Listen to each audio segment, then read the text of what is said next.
আজকে একটু আপনাদের সঙ্গে যাকে নিয়ে কথা বলবো, হয়তো একটু অদ্ভুত লাগবে আপনাদের, কিন্তু আজকে পাখিদের মধ্যে কাককে নিয়ে আলোচনা করব। এবার কাককে তো আমরা সকাল বিকেল সবসময় দেখছি আমাদের বাড়ির পাশে, এবং আমরা মানে প্রায় কেউই খুব একটা তাকে পছন্দ করি না।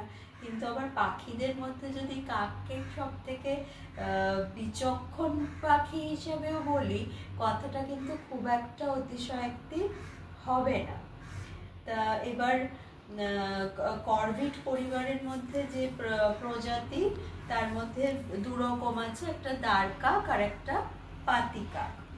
এবার কাকের বুদ্ধির আভাস কিন্তু প্রাচীন লোক কাহিনীগুলির মধ্যেও আছে, এবং পৌরাণিক কাহিনীতেও কিন্তু সমানভাবে কাকের গুরুত্ব আছে, আমরা দেখতে পাই।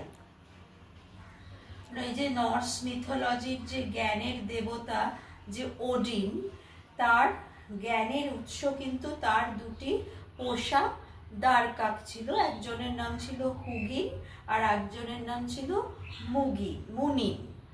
তা এই হুগিন শব্দের মানে চিন্তা, আর মুনিনের মানে হলো স্মৃতিশক্তি। তা এই দুই কাক কি করত, এই হুডিন আর মুনিন, এরা সারা বিশ্ব জুড়ে উড়ে বেড়াতো। এরা উড়ে এসে তাদের যে অর্জন করা যে বিদ্যা, তারা যা যা সব দেখেছে সারা বিশ্ব জুড়ে এসে সেটা ওডিনকে জানিয়ে দিত।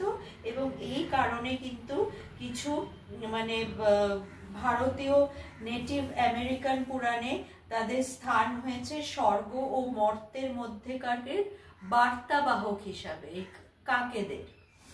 এবং এই যে পৌরাণিক কাকেদের সাথে কিন্তু যুদ্ধ আর মৃত্যুও কিন্তু ওতপ্রোতভাবে জড়িত।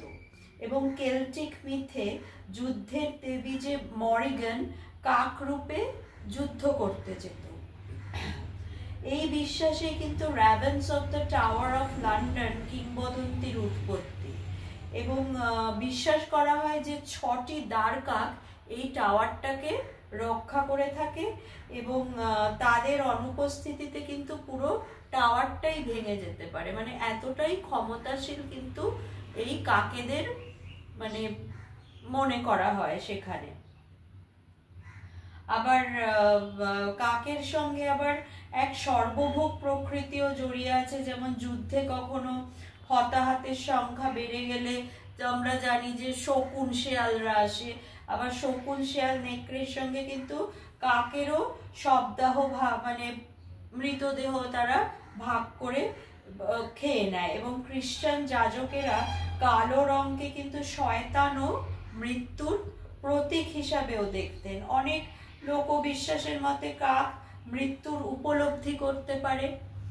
এবং আসলে আমরা আমাদের মধ্যে যা যা নেতিবাচক দিকগুলো, যেগুলো আমাদের খারাপ লাগে, সেগুলো কিন্তু আমরা মানে স্বীকার করতে চাই না, এবং আমাদের আশেপাশের প্রাণীদের মধ্যে তা দেখতে পছন্দ করি।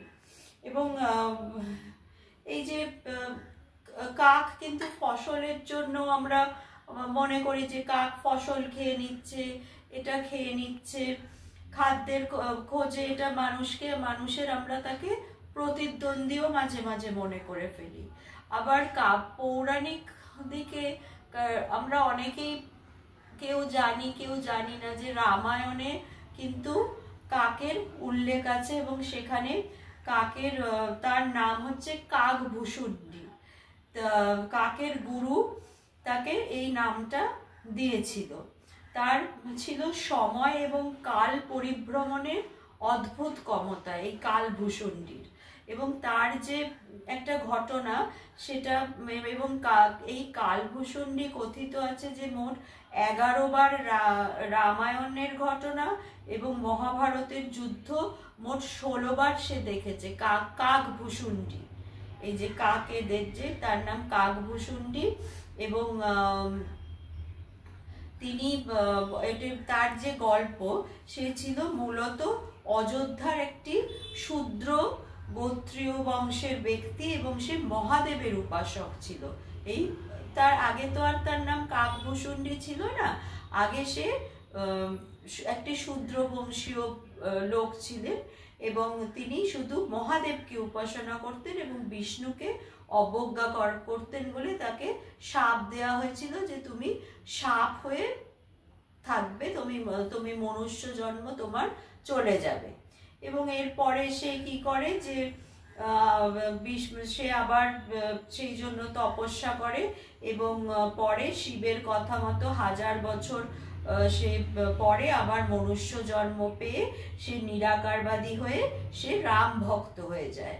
এবং তার কিছু স্বভাবে আবার তার ঋষি লোমশ, তখন সে ঋষি লোমশের সংস্পর্শে আসে এবং সে প্রচন্ড একগুঁয়ে স্বভাবের ছিল এবং তার কিছু স্বভাবে ঋষি লোমশ তার উপর রুষ্ট হয়ে তাকে কাকে রূপান্তরিত করেন এবং পরে রামচন্দ্রের মধ্যস্থতায় তার শাপ তুলে নেওয়া হয় এবং কাকভূষুণ্ডীকে যে সমস্ত জ্ঞান প্রদান করেন এবং রামচন্দ্র তাকে সমস্ত এই যে ঋষি যে লোমশ তাকে অনেক, এই যে কাকভূষুণ্ডীকে অনেক জ্ঞান প্রদান করেন এবং স্বয়ং শ্রী রামচন্দ্র তাকে সমস্ত এমন তাকে সমস্ত জায়গায় ভ্রমণ করার অদ্ভুত ক্ষমতা প্রদান করেন।